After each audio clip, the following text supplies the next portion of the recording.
We're here still in Austin at South by Southwest with the wonderful and amazing Rosanne Cash. Hello. Rosanne, now you've just released your 10th album? I think it's more than that. I think it's 12. 12. Are you counting a live album in there? No, I might be counting the best of. That's not fair, is it? I think it's 11 without the best ofs. Yeah. That's still very impressive. Okay. Where after 11 albums, or however many it is, how do you keep finding things to write about? Well, human existence and life is an endless source of inspiration. I mean, I'm certainly not bored with my own life, and so I'm not bored with what I can write about. This newest record, Black Cadillac, it's about a 2-year period of loss in my life. I lost 3 parents in 2 years, so the songs are all about loss, but not all about sadness. Loss is very complex.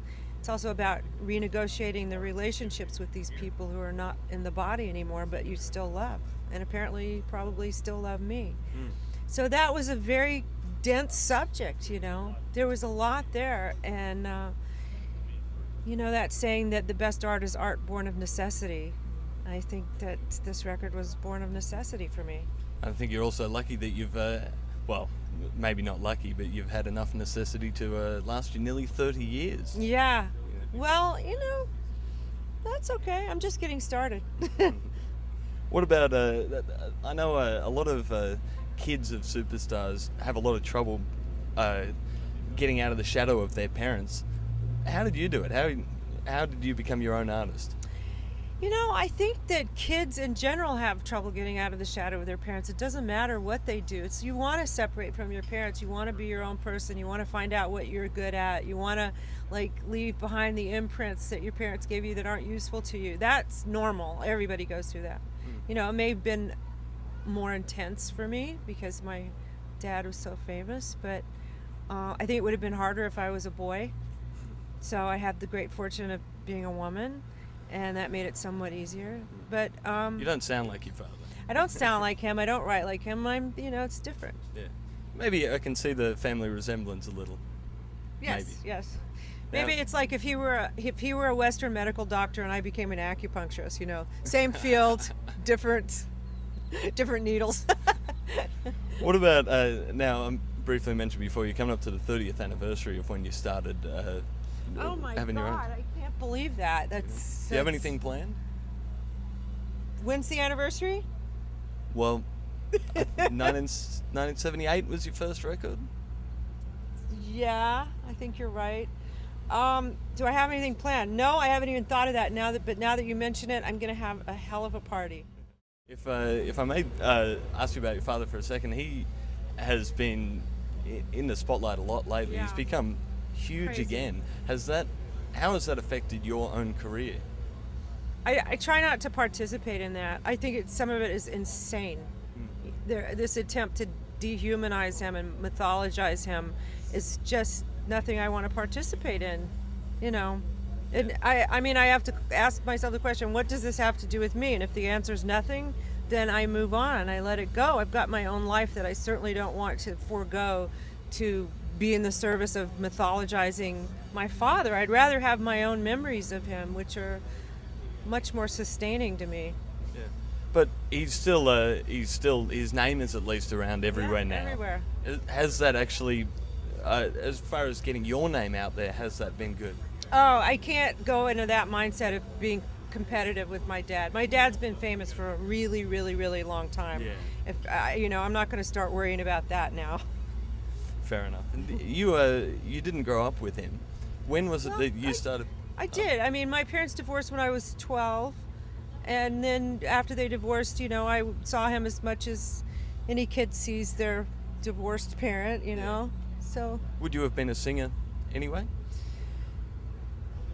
Well, that's a hard question because then you have to start sorting out your DNA and your life experience, and I don't know. I think that I would have always been a writer. Yeah. Did he actually help you along with your songwriting and singing?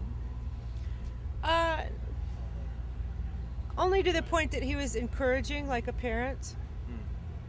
And let's go back to your first album. You released an album I believe 1978, but it was only in Germany, a self-titled album. That's right. You're absolutely right. Why did you only do it over there? I thought it would be a safe way for me to break into the business and to start working. I wanted to avoid any kind of comparison with my dad and, kind of get out, do something on my own, separate. I was very young. I was, 20 years old. And so that's why. And then I was only signed in Europe. And then the next year I got signed in America. Right. So what was it like when you actually then went out and you had the whole world at your fingertips?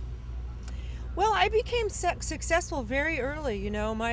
My second record had a very big record on it, 7 Year Ache, that was, a huge radio hit.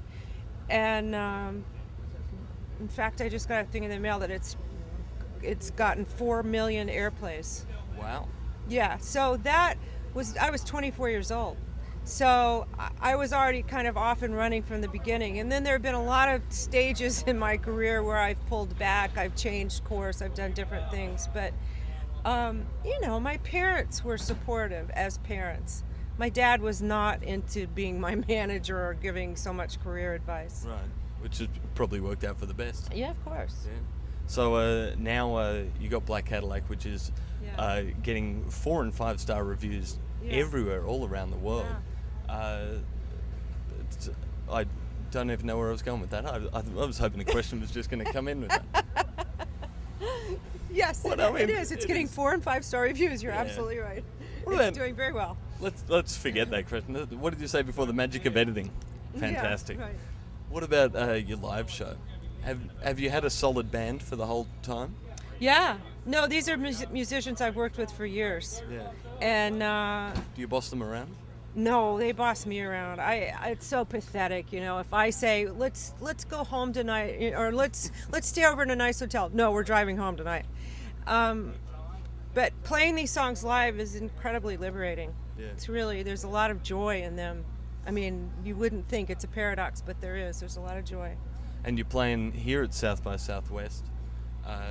What did you hope to get out of coming here and playing to a music industry conference? Well, to get the record out there more, I'm getting my record out there. Like I was a young artist just beginning, and that's really inspiring and fun for me. Yeah. It's great.